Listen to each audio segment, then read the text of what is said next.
Welcome to my channel Vaishnavi క్రియేషన్స్కు స్వాగతం. మనం ఈరోజు చికెన్ ఫ్రై అయితే చేసేసుకుందాం. చాలా అంటే చాలా బాగుంటుంది. ఒకసారి అయితే ట్రై చేసేయండి చూసి. ముందుగా అయితే మనం చికెన్ తీసుకుందాం. చికెన్ని మంచిగా వాష్ చేసేద్దాం.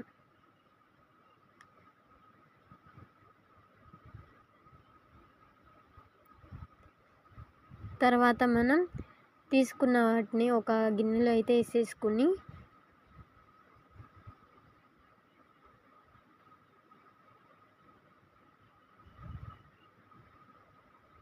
ముందుగా పసుపు, ఉప్పు, నూనె వేసేసి మంచిగా కలిపేసుకుందాం. ఇక దీన్ని ఈ మిశ్రమాన్ని ఉడకబెట్టేసుకుందాం.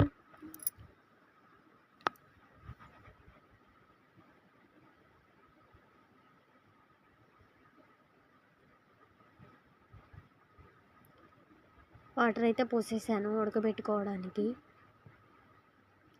తర్వాత అల్లం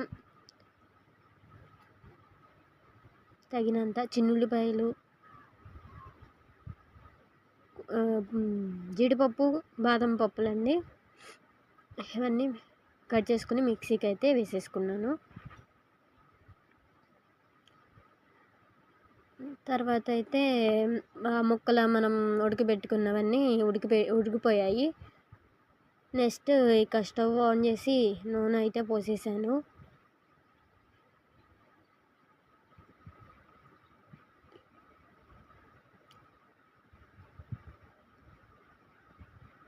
మనం ఉడకబెట్టిన ముక్కలు అయితే వేసేసి ఎంచేసానండి.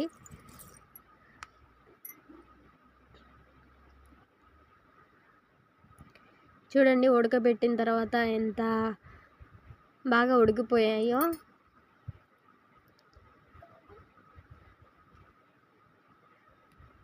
ఉడకబెడితే చాలా బెనిఫిట్స్ అయితే ఉంటాయండి. ఉడకబెట్టుకున్న తర్వాతే చికెన్ వండుకోండి. తర్వాత మనం వేసుకున్న మిక్సీ జార్లో మసాలాను వేసేసేయాలి. నెక్స్ట్ కారం వేసేద్దాం.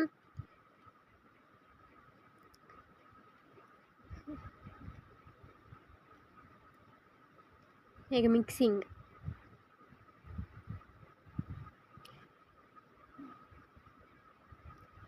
నెక్స్ట్ అయితే మాకు చెట్లు ఉన్నాయండి. పుదీనా, కరివేపాకు అయితే తీసుకురావడానికి వెళ్తున్నాను. కరివేపాకు ముందు వీడియోని లైక్ అయితే చేయండి. కొత్తగా స్టార్ట్ చేశాను ఛానల్, సపోర్ట్ చేయండి. పుదీనా,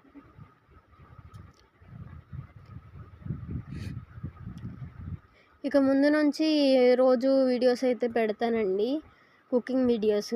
నా ఛానల్ని అయితే సపోర్ట్ చేయండి.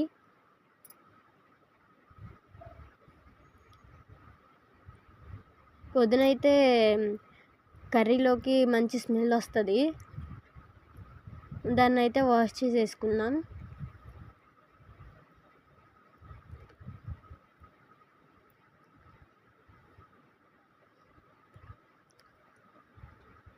కర్రీ చూసారండి, చాలా బాగా ఎగిపోయింది.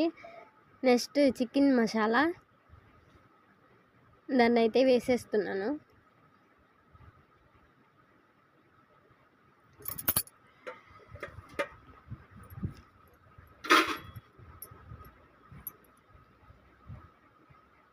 చూసారా కలర్ ఎలా ఉందో. ఇప్పుడైతే మిక్సింగ్ చేసేద్దాం మంచిగా. నెక్స్ట్ జీడిపప్పులు వేసేసేద్దాం. కొత్తిమీర, పుదీనా వేసేద్దాం. అంతేనండి. కాకపోతే మనం సాల్ట్ వేసాం కదా, అది కొంచెం వేస్తే సరిపోతుంది. అందుకే నేను కొంచెం సాల్ట్ వేస్తున్నాను.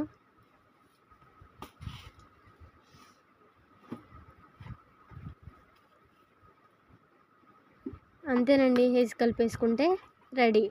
నేనైతే ఒక గిన్నెలో అయితే సర్వ్ చేసేసుకున్నాను. ఎంతో రుచిగా స్పైసీగా ఉండే curry ready. Thanks for watching Vaishnavi creations.